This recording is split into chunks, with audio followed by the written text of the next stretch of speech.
good morning. Man, it's good to be with you today. My name is Chris Cummings. I'm the lead pastor here at Doxa. My voice does not usually sound like this. It sounds like I smoked 70 packs of cigarettes this week. That is not my normal voice. Got congestion a little earlier in the week. This is the aftermath of that. And so you get to hear this for the next 30 minutes. So get excited. We are super glad that you are here with us today. On your way in, you should have received a program. Looks like this. On one side is a list of announcements. At the bottom of that is a Connect card. And if today is your first day with us, let me just say thank you for trusting us with your Sunday morning. We recognize that there are literally thousands of other things that you could be doing right now. And so we do not take it lightly by any means that you've chosen to gather with us today. But if today is your first day with us, we'd love just the opportunity to connect with you and to help you get connected as well. And one of the best ways for us to be able to do that is for you to fill out that Connect card. Once you fill it out, you can tear it off the bottom and do one of two things with it. You can either put it in the offering baskets when they get passed later on in the service, or you can take it to our Connections lobby just right outside where you first walk in. That's where our team will be after the service is over, and we just love the opportunity to meet you, connect with you, introduce ourselves to you, and just give you a gift to say thank you for joining us today. And so, again, we're just incredibly glad that you're here. All semester long, we've been studying the Old Testament book of Nehemiah, and today we come to the climax of this book, okay?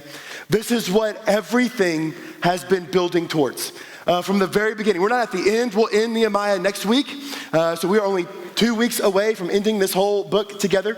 It's been a great journey, but what we see today is the climax of the entire thing. If you remember back in week 1 of Nehemiah, what we see is that Nehemiah is currently in exile in the capital city of the Persian Empire. He hears the news of the current state of Jerusalem, that Jerusalem's walls have been broken down, its gates burned with fire.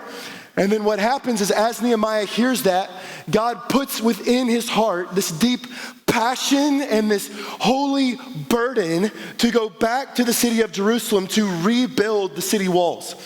And over the course of the first 6 chapters, that's exactly what we see. We see Nehemiah go back, he rebuilds the city, but the story doesn't end there. Because the story of Nehemiah is not predominantly about the rebuilding of a wall. The story of Nehemiah is predominantly about the rebuilding of a people. And specifically, the rebuilding of a people to worship the one and only true God. And from Nehemiah chapter 6 all the way to this point, what we've been seeing is God slowly just rebuilding his people, drawing them back in, revival sweeping over the city, drawing them to a place where they are worshiping God wholeheartedly. The entire point of the book of Nehemiah is for the people in Jerusalem to become a people that come to God and worship him with every fiber and every ounce of their being. And what we see unfold in Nehemiah 11 and 12, specifically chapter 12, is we see the fulfillment of that. We see worship break out literally in every square inch of the city of Jerusalem. This is what the entire book has been pointing and leading us to. It is this moment. And it is a beautiful, wonderful moment as we see the entire city erupt in praise and worship to the King of Kings. And here's the thing. When it comes to this idea of worship, the reality is that worship is something that every single one of us in this room does naturally and does constantly. In other words, we cannot help but worship. You see, so often in the church world, when we think about worship, we typically think about the songs that we sing on Sunday mornings, right? It's like worship equals large group karaoke. That's worship in our minds for many of us. But that's not just worship. That is worship, that is the expression of worship, but the reality is that worship is far deeper than just gathering together and singing a handful of songs together. That really what worship is in its most simplest state is that worship is love expressed to the greatest degree. That's worship. Worship is love expressed in any form, whether it's through action, whether it's through song. Worship is love expressed to the greatest degree. If you were to look up the definition of worship in the Oxford English Dictionary, here's how it would define worship from a general standpoint, not from a religious standpoint, just a general standpoint. Here's how its definition would sound. It would say, worship is to treat someone or something with the reverence and adoration to a deity. Do you hear that? Worship is to treat someone or something with the kind of reverence and love and adoration and respect that we would treat a God. That's worship. It is love expressed to the greatest degree. And whatever we worship is what we have made in our hearts our God and our King. And the reality is that every single one of us in this room, naturally and constantly, we worship. We do this all the time. Because whether we're a religious person or not, the reality is that every single one of us has made something in this world our God, and that's what we worship. And we express that worship in everything that we do. I love the way that David Foster Wallace put this. David Foster Wallace was an American writer and a professor. He actually attended the U of A, which was kind of wild. He attended the U of A in 1985, 1987. And he gave, in 2005, what is known to be one of the greatest commencement speeches at any graduation ever. And he's not a Christian, to my understanding and knowledge. And this is what he has to say in the middle of that commencement speech. He says, in the day-to-day trenches of adult life, there is no such thing as atheism. There is no such thing as not worshiping. Everybody worships. The only choice we get is what to worship. And an outstanding reason for choosing some sort of God or spiritual type thing to worship is that pretty much anything else you worship will eat you alive. He goes on. If you worship money and things, if they are where you tap real meaning in life, then you will never have enough, never feel you have enough. He says, worship your own body and beauty and sexual allure, and you will always feel ugly, and when time and age start showing, you will die a million deaths before they finally plant you. You see what he says? He says, look, he's not a religious guy. He's not a Christian.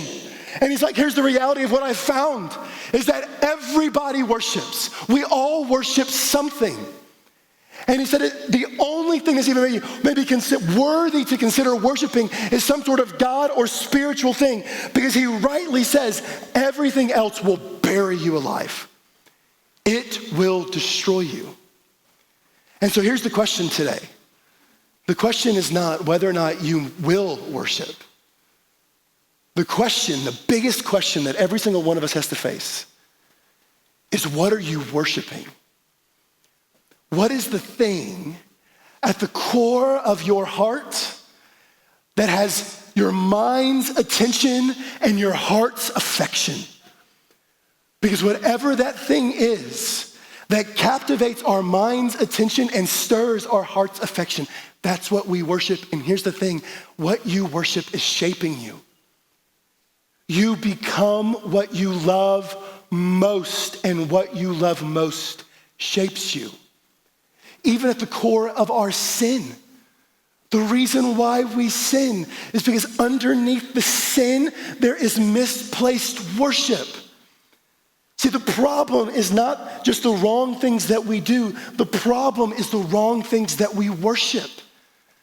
See, at the core of every single sin we commit is the sin of idolatry.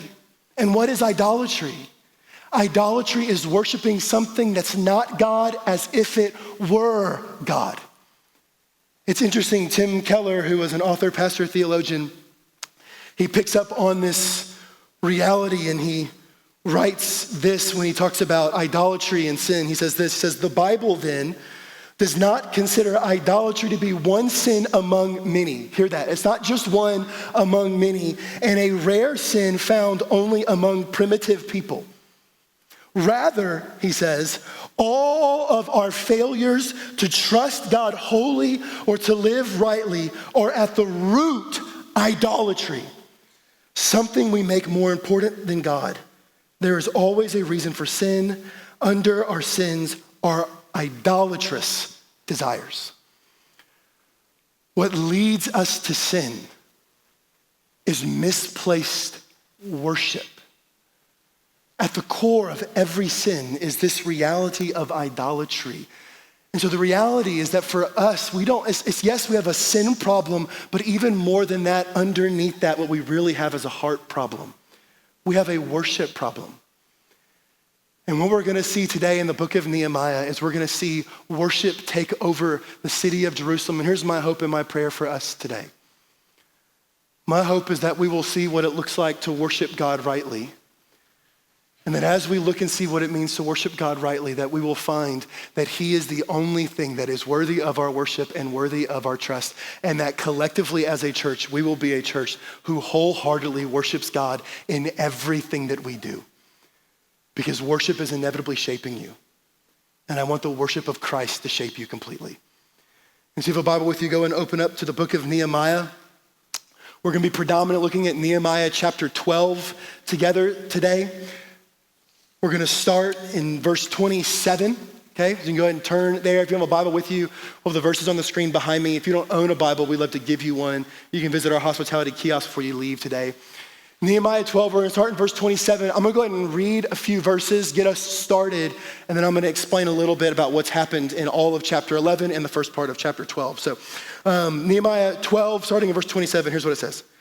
It says, and at the dedication of the wall of Jerusalem, they sought the Levites in all their places to bring them to Jerusalem to celebrate the dedication with gladness, with thanksgiving and with singing, with cymbals, harps, and lyres.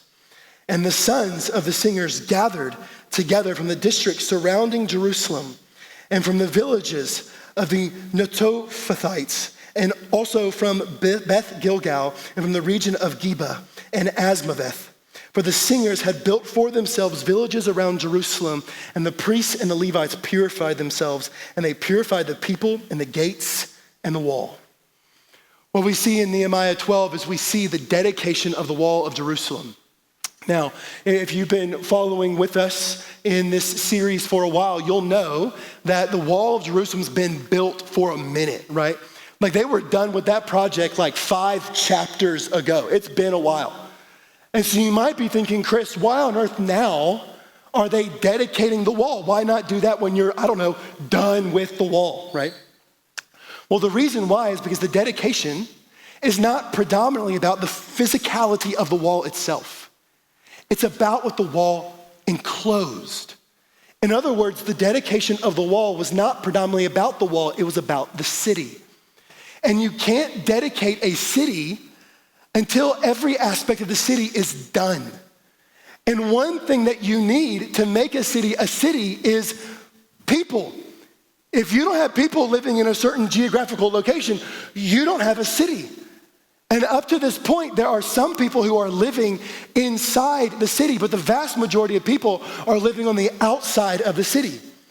And at the beginning of chapter 11, we see that people start to move into the city. Look at verses 1 and 2 of chapter 11. It says, now the leaders of the people lived in Jerusalem, and the rest of the people cast lots to bring 1 out of 10 to live in Jerusalem, the holy city, while 9 out of 10 remained in the other towns. And the people blessed all the men who willingly offered to live in Jerusalem. What we see at the beginning of chapter 11 is we see people moving back into the city of Jerusalem. The leaders are already there, and now more people are filling in the city limits. And now that there are people who are occupying the city, it is now time to dedicate the city so that the city can be what God designed the city to be. And what God designed the city to be was to be an epicenter of worship to the one true God. That was Jerusalem's purpose. That's why God established it. He established it to be that kind of city to worship the one true God above everything else. And now that there are people, now it's time to dedicate the city for that purpose. And notice in chapter 12 how they begin to dedicate the city, how they prepare themselves for the ceremony of dedication. It says that they purified themselves and they purified the wall and the gates. That word purified has really two ideas with it. It means to cleanse and it means to consecrate. That word cleanse means to be like washed clean, right? It means in essence that what they're doing is they're removing the sin from them. And then it also means to consecrate. In other words, it means to be set apart, to be used for a specific purpose. And they purify themselves, the people in the city, and they purify the wall and the gates, because what they're saying is this city is for a certain reason. It's not like every other city. This city is specifically set apart for this particular reason, and it is to be the epicenter of worship to the one true God. That's why it existed. And so in this moment, now that everyone's back in the city, now that it can be the city it was meant to be, they dedicate the city for this purpose. And as they dedicate the city for the purpose of worship, the way they dedicate that city is through worship. Look with me at verse 31. It says, "Then I brought the leaders of Judah up onto the wall and appointed 2 great choirs. I gave thanks. One went to the south on the wall to the dung gate, and after them went Hoshea and half the leaders of Judah, and Azariah, Ezra, Meshullam, Judah, Benjamin, Shemaiah, and Jeremiah, and a long list of other names that I'm not even gonna bother trying to get into with my voice like this, okay? Verse 37, at the fountain gate, they went up straight before them by the stairs of the city of David at the ascent of the wall above the house of David to the water gate on the east. The other choir, so 2 choirs, one goes south led by Ezra. The other choir of those who gave thanks went to the north. And I, Nehemiah, followed them with half of the people on the wall above the tower of ovens, the broad wall, and above the gate of Ephraim, and by the gate of Yeshana, and by the fish gate, and the tower of Hananel, and the tower of the 100 to the sheep gate. And they came to a halt at the gate of the guard. So both choirs of those who gave thanks stood in the house of God, and I and half the officials with me." What we see take place is Nehemiah issues these 2 choirs to march literally in opposite directions around the entire city of Jerusalem. And notice where these choirs are positioned.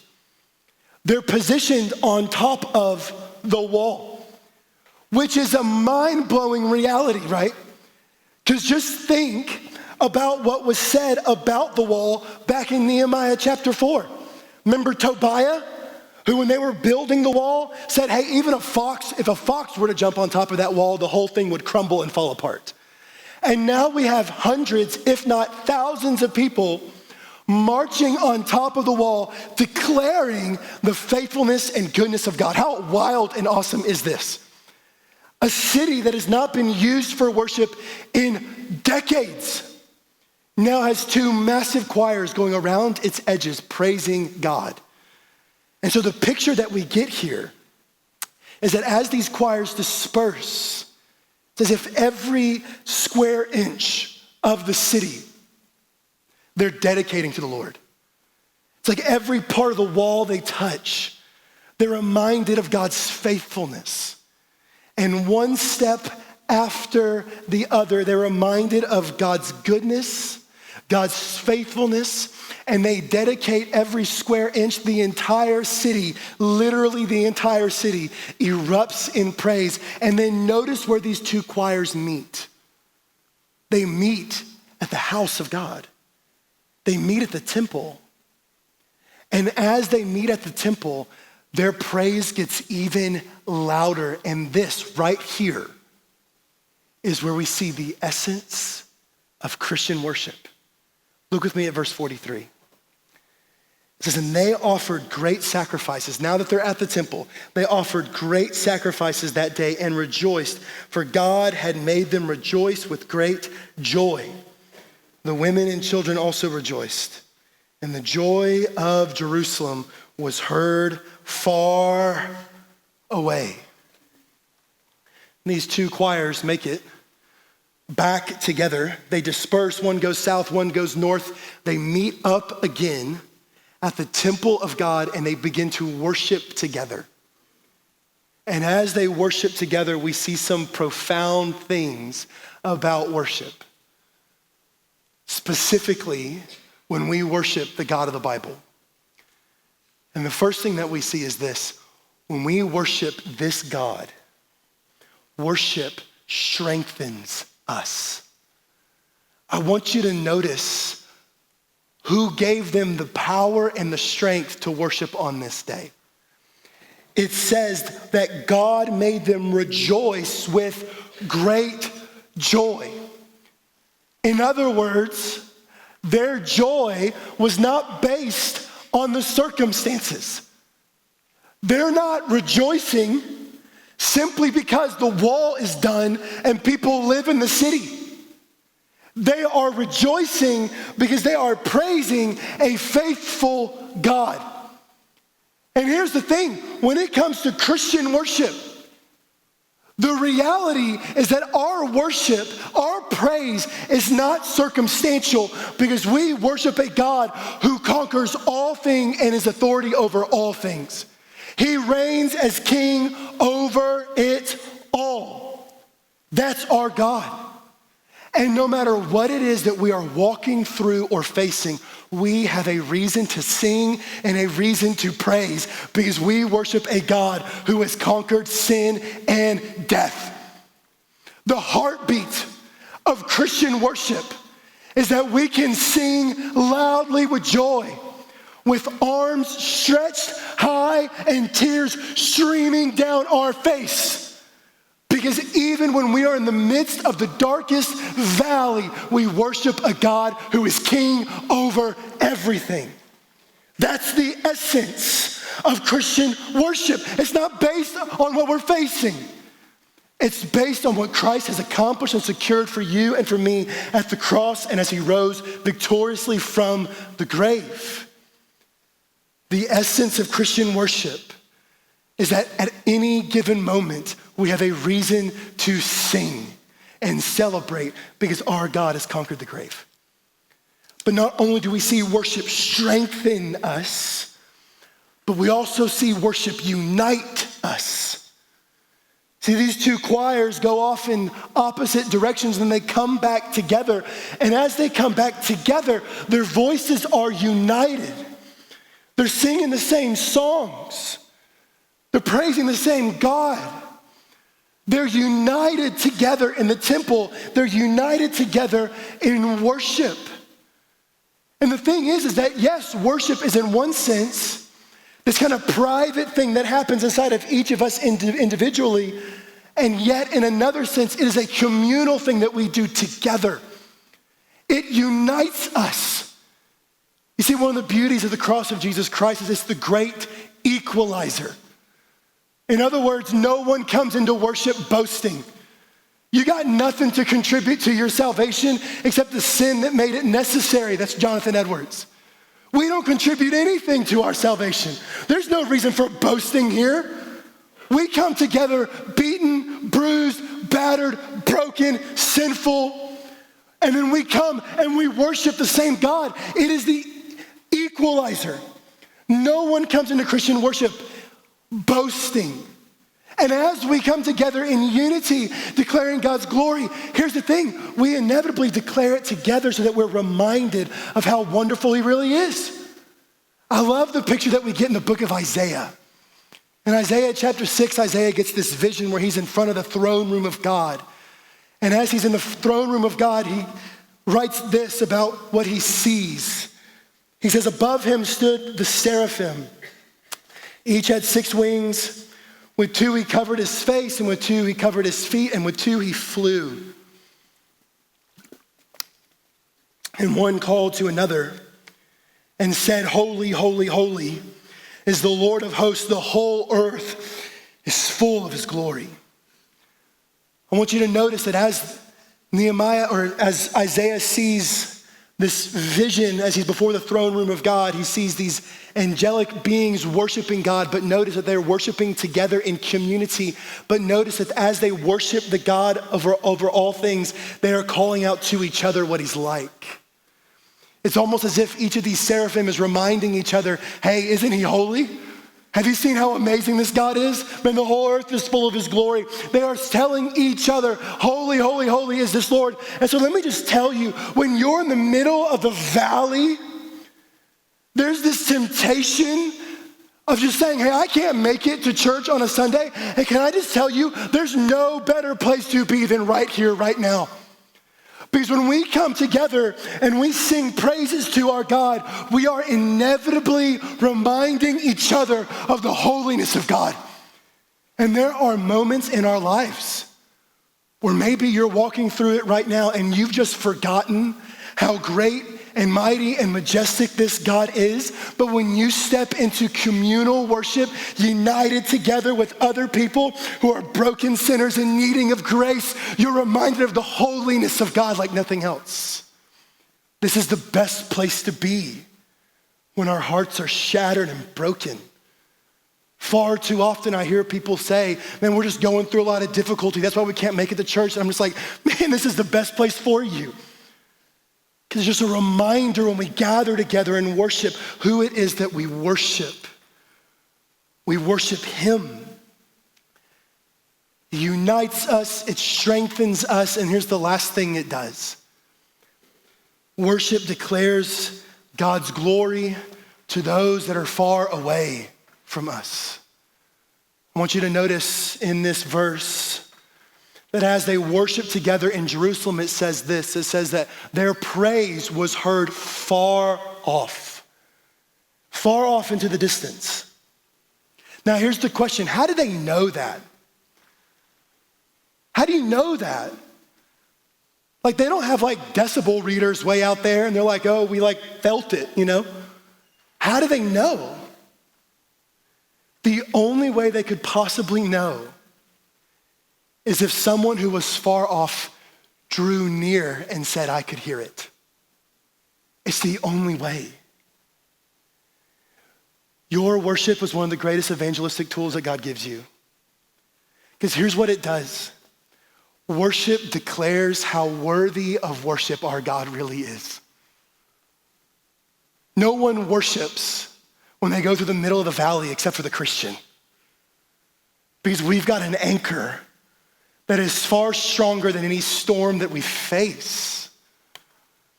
And when you're in the thick of it, and you can arms stretched high declare God's glory and goodness, it is a testimony to the world around you that this God and this God alone is worthy of our praise and he is worthy of our worship. And my hope for us is that we would be a people that this kind of worship would describe us. That in everything that we do, not just when we come and sing, but in everything that we do, we would be declaring the glory of God. And as the people in Jerusalem come together to declare God's glory in worship, what we see right after this gathering together is that they commit themselves to worship. Look at the last paragraph with me real quick, and I'll wrap up. Verse 44. It says, on that day, men were appointed over the storerooms, the contributions, the first fruits, and the tithes to gather into them the portions required by the law for the priests and for the Levites according to the fields of the towns. For Judah rejoiced over their priests and the Levites who ministered. And they performed the service of their God and the service of purification, as did the singers and the gatekeepers according to the command of David and his son Solomon. For long ago, in the days of David and Asaph, there were directors of the singers, and there were songs of praise and thanksgiving to God. And all Israel, in the days of Zerubbabel and in the days of Nehemiah, gave the daily portions for the singers and the gatekeepers, and they set apart that which was for the Levites, and the Levites set apart that which was for the sons of Aaron. What we see after this worship service unfolds, that literally echoes throughout the ancient world, is we see that people in Jerusalem commit themselves to daily worship. They sacrifice, not out of their abundance, but out of their poverty. They give to the temple of God so that worship can continue and flourish and thrive. And it's a daily giving. It's a daily generosity.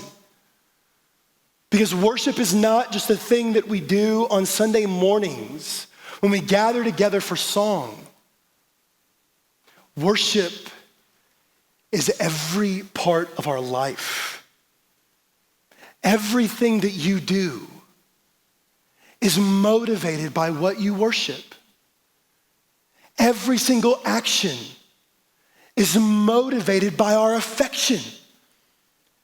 And whatever we've given our heart to is what we love most. And so everything that you do, every action that you take,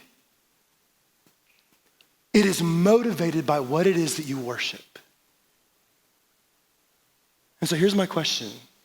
It's the question we started with. What are you worshiping? What's the thing that has captivated your mind's attention and has stirred your heart's affection? What's the thing that you're giving your time, your money, your resources to? What's the thing that's occupying the predominant parts of your day? Because whatever that thing is, that's what we worship. And may I just plead with you that whatever you worship other than God, it will destroy you. It will bury you alive. There is no life in it. The only life that we have is a life that we have in our worship to God Almighty. And on this side of the cross, no matter what it is that you are facing in this life, there is always a reason to worship. There is always a reason to praise. Because our God has conquered the grave. Sin and death is no more.